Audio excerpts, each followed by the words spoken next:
வணக்கம்மா. காரைக்குடி பாட்டி சமையல். இன்னைக்கு சுண்டக்காய் சட்னி வைக்க போகிறோம்.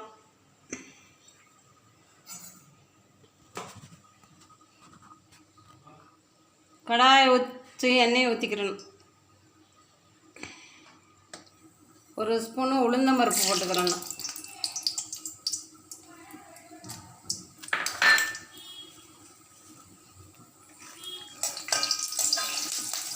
உளுந்தம்பருப்பு செவந்துருச்சு. ஒரு 10 சின்ன வெங்காயம் போட்டுக்கிறணும்.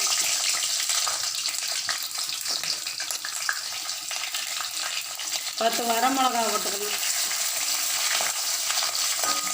உங்களுக்கு தேவைக்கு ஏற்ற காரத்தை போட்டுக்கணும்.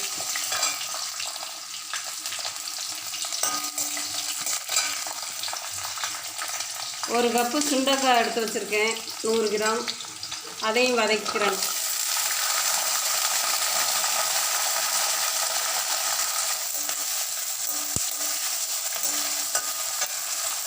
கொஞ்சம் போல புளி போடணும். இந்த சேனலை புதுசாக பார்க்கணுன்னா சப்ஸ்கிரைப் பண்ணுங்க. 3 தக்காளி நறுக்கி வச்சுருக்கேன். 3 தக்காளியும் போடணும்.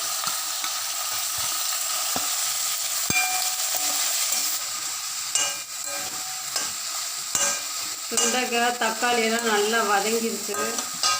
இப்போ மல்லித்தலை கருவேப்பிலை போட்டுக்கிறணும்.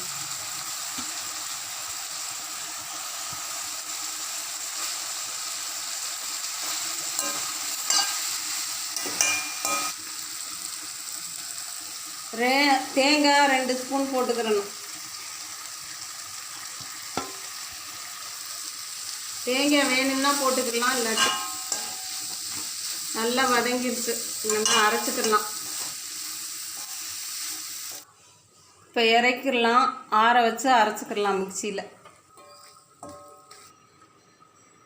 நல்லா ஆறிடுச்சு. இப்போ அரைச்சிக்கலாம்.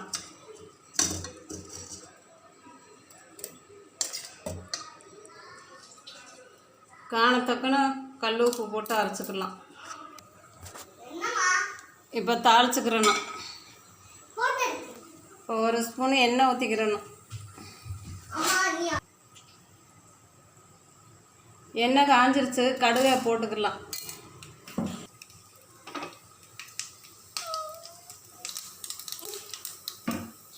கடுகு உளுந்தம்பருப்பு வெடிச்சிட்டு கருவேப்பிலையை போட்டுக்கலாம்.